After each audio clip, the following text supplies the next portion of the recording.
theorem comes off of this cube, a squared plus b squared equals c squared. So they wanted to use all of these intertwining circles and create straight lines. Because that's how they thought everything came down to, straight lines. They thought the world was flat. And I was like, oh my goodness, they didn't open the flower properly. So the next one would be the icosahedron. Now, the flower of life, it's very, very old. The concept is very old. What was the origin of the concept? It's the oldest symbol known to mankind.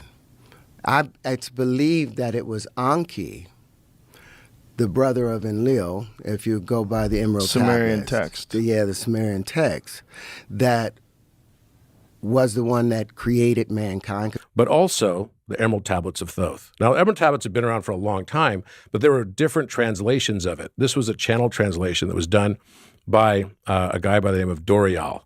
So I would definitely look into that because it tells a story also of Thoth, the Atlantean. So it goes all the way back in time and tells a story, and he actually claims in this writing that he built the pyramid. And as the words permeate into your consciousness, there's something very powerful about that particular book. It's fascinating. And it's written in a very prose kind of way. So it's beautifully written. It feels like scripture in a way. It's got this kind of holy feeling to it. And I probably read it and listened to it at least 200 times. Wow. And every time I listen to it or read it, I get something entirely new from it. It's there's something very powerful about it. Same thing with Kybalion. Kybalion is another good example.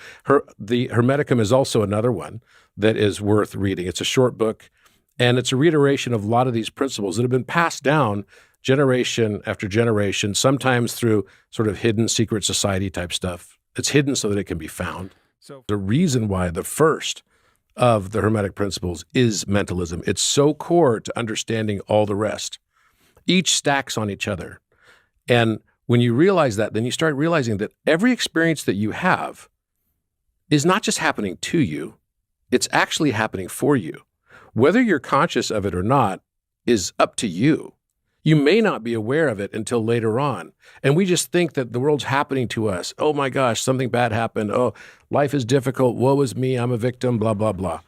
Well, or you can look at it differently and say, what is my you inverse or my subconscious mind, the lens through which I'm seeing the world, trying to teach me, my higher self, trying to project back to me so that I will come to that realization.